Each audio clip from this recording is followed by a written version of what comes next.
Okay, let me start here. This is from the article I wrote Tuesday, which I'll link that somewhere. If you go to my link on my Instagram, you'll find it. I said Elon Musk himself has said that his ownership is focused on market shares and freedom of speech, that to be the global square of discourse, people need to be able to say what they want. While I have yet to see an actual elaboration on what Musk means by this, both sides of the aisle have been quick to make their assertions with relative truth, likely applicable to them. But that's the ultimate issue, isn't it? Political partisans don't make predictions to determine what is true and then whether or not it is morally harmful as a result.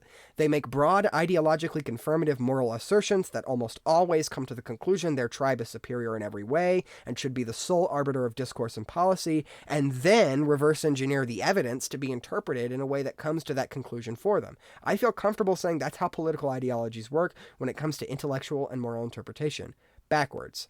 And that's to kind of pause out of my article. This is no longer me reading. This is me just sort of speaking off the top of my mind. That's exactly where I have a problem. Liberals ultimately have associated Elon Musk with conservatives because conservatives happen to like him.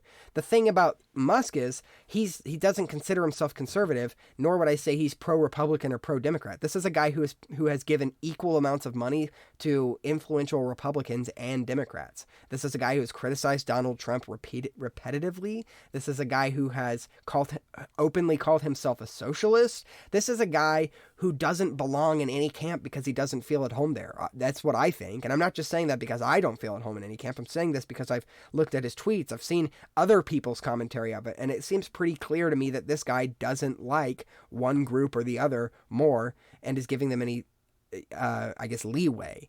And I could sit here and say, oh, well, he's being fair to conservatives, so therefore he's enabling authoritarianism.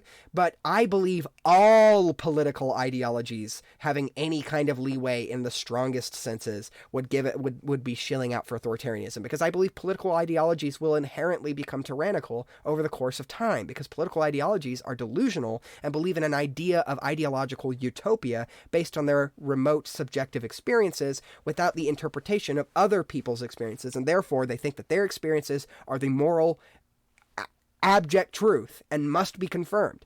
And so for me to say that his being fairness to conservatives is some kind of shilling out for authoritarianism would be stupid, because I believe that everyone is susceptible to political tyranny, because political tyranny is not the result of a conservative getting what he wants or a liberal getting what he wants. Political tyranny is the result of an ideology not being given utopia on a platter.